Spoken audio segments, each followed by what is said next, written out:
Hi, hello beautiful people. Ayan, kumusta po kayong lahat dyan? Sana kung nasan man po kayo sa ang sulok ng mundo, sana po ay good luck and God bless po sa inyong lahat.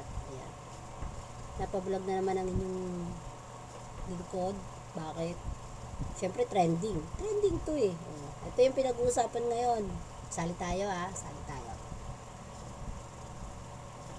About saan? Sa rally. Ayan, guys, lumipat na sila, di ba? Kahapon nasa EDSA sila. Ngayon, nandun na sila sa Freedom Park. Which is maliit yung space doon. Hindi sila kasya doon. Pero, sinisikap ng ating mga kababayan na magkasya sila doon para mailabas lang ang kanilang hinanaing para sa gobyerno, sa mga nangyayaring kabalastugan, mga pagnanakaw dito sa ating bansa. Diba? So, bakit kailangan natin magalit? Magalit sa kanila?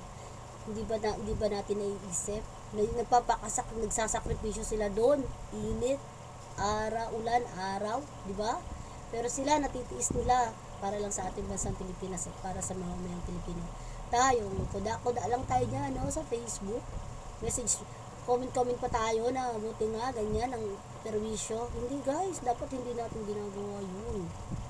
Huwag natin gawin yun. Kasi alam niyo kung bakit.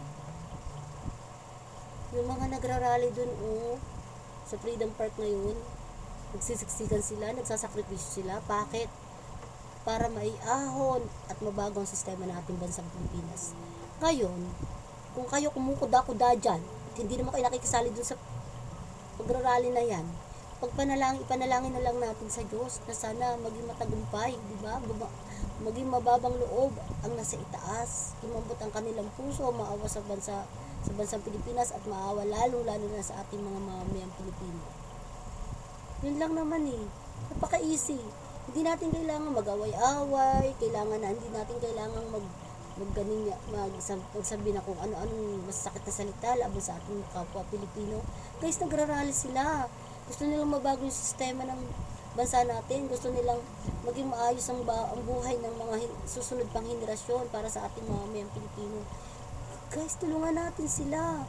Andito lang tayo, naka-standby, nagpa-Facebook, may messenger, tapos kung ano pa yung magko-comment na lang, parang sinusumpa pa. Guys, hindi lang mga INC ang nandoon. Marami rin mga Katoliko, mga ibang, andun din yung mga Muslim. Guys, nagkakaisa ang mga Pilipino. Ngayon, kung ikaw kumukontra ka sa kanilang mga gustong panawagan, anong klaseng Pilipino ka? Pero ikaw, diyan ka lang kasi iniisip mo, loyalista ka dahil hindi ka makakaliwa ka dahil makakanan ka. Guys, hindi sa ganun yun. Ang panawagan dito is transparency, accountability. Diba? Maging mapayapa ang ating bansa. Makuha natin ang hustisya. Hindi dahil kay Senator Marcoleta kaya nagrarally ang mga INC, no. Para sa ating kinabukasan, para sa bansang Pilipinas, para sa mga mamayang Pilipino. Yun lang guys. Gusto nating mabago ang sistema natin. Huwag natin silang bigyan ng pangit na salita. Magkaisa tayo. Yun lang naman ang panawagan, di ba? Hindi natin kailangan magtalo-talo, hindi natin kailangan sabi ng masakit na salita sa kapwa natin. Hindi natin sila pwede sabihan ng perwisyo sila dahil natatraffic ka. Guys, bakit pag kayo ay nagrarally, nagsasalta ba yung mga INC na perwisyo? No. Bakit may mga ibang sekta ng religion na sumama sa pagrarally niyan? Kasi gusto rin ng buong Pilipino, ng maraming Pilipino na mabago ang sistema ng ating bansa.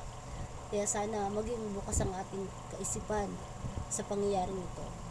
Ang maitutulong lang natin dito ay may panalangin natin sila sa Panginoong Diyos na sana magtagumpay ang kanilang ginagawa para sa ating kinabukasan, para sa bansang Pilipinas at para sa mga mamayang Pilipino. Yun lang guys. Yun lang. Magkaisa po tayo. Huwag lang po tayo magsalita ng kung ano-ano pang masasakit na salita laban sa ating mga kapatid na nagsasakripisyo doon sa rally na yan.